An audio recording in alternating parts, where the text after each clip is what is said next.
morning, everyone. Planning, funding, and constructing this Twin Lakes Park expansion has been a tremendous challenge that we have now been working on for almost 7 years. In every large project, there are key steps or milestones that are reached that add momentum and push a project forward. Without these key moments, many projects might never happen. I would like to share with you a story about two of those moments that were a key to the success of this project here at Twin Lakes. In 2006, we were in the middle of a fundraising campaign for Phase 1, trying to raise $750,000. One morning, my phone rang, and a gentleman on the other end of the line started asking me questions about the skate park being planned at Twin Lakes. He wanted to know how much it would cost, how much we had raised, and how much we still needed.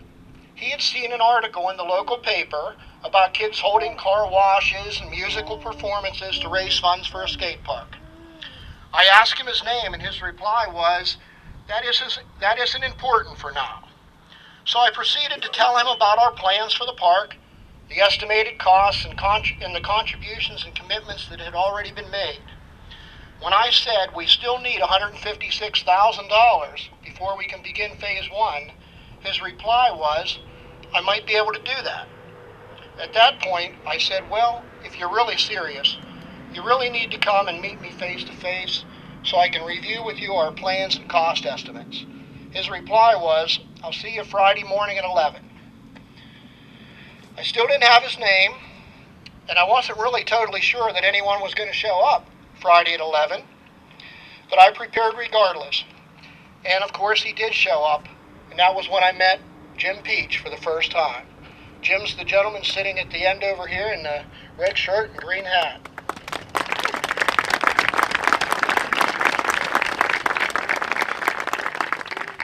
After we reviewed the project, he asked if I could accept stock transfers, and a few days later, Mr. Peach transferred $156,000 worth of ExxonMobil stock to the Cavs account to complete the project. By the time we had converted it to cash, it took 2 days. The $156,000 had turned into $164,000. It was quite a nice contribution, and we were ready to go. We were immediately ready to go out to bid on Phase 1. That was the first key moment that happened in the preparation of Twin Lakes. And then Mr. Peach, after we built Phase 1 was basically Peach Plaza, the entrance road, the parking lot, the support facilities, and Jim Peach chose to name Phase 1 in honor of his wife, Joyce H. Peach, and that's how we came up with Peach Plaza. Well, the second moment was this past winter, just a few months ago. We were in our offices and we were working on the March for Parks. We were getting ready to do that. A lot of you come to that. We do that at the end of March every year. It's a fundraising event. We were also working on raising funds for the completion of this Peach Bowl. And I got another call from Mr. Peach, and he said, I'd like to come and see you. So that afternoon he come up and we sat down and we had a long discussion, and Mr. Peach told me a good bit about Peach Plaza. Mr. Peach spent a lot of time here because after Phase 1 was complete, he printed some t-shirts, and he actually sat right here and sold those t-shirts to continue to raise money for us for Peach Plaza. And while he was doing that, he had an opportunity to talk to a lot of the kids, young adults that were going in and out and using the facility.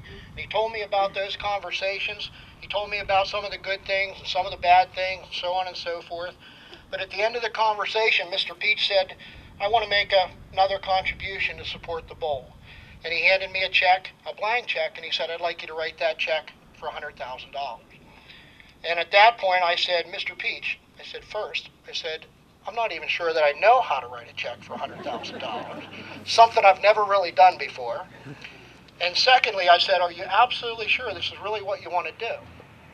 And we talked a little more, and he said, yes, that's exactly what he wanted to do. He wanted to be sure the concrete bowl was constructed as it was planned, that we had enough money to do it, and the last thing he said was, you have to promise me it will be built this year.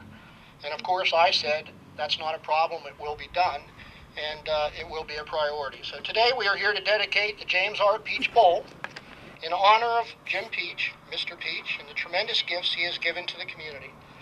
Mr. Peach, I simply cannot put into words the great thanks I have for both your support and your friendship. I've gotten to know you pretty well. Without you, this great Skate Plaza would not exist. Would you please come forward, Jim? I have something for you.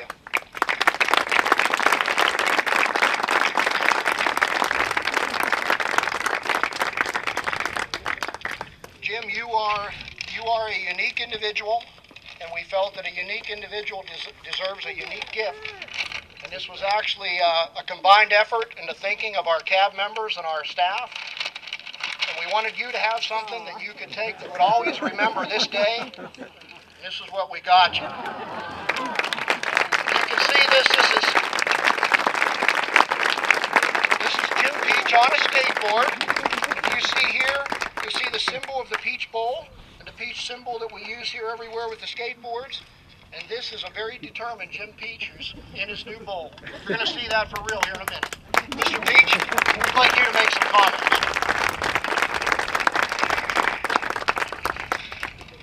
Thank you, Malcolm. I really appreciate that so much. And I apologize for keeping my hat off because I don't want my hair to blow. But I do say this. As I look at it today, this is such a wonderful project that Malcolm has, and the board and everybody else did for this community. I can remember back in 2006, I came out here and saw nothing but a field like it is across the road. Grass growing every place. Malcolm said, we're going to make a park out of this. I said, impossible. But he got to work on it, and he gave me, and I gave him some little bit of money, not very much, but I gave him some to help him out. But he had the ideas to propagate what's going on here.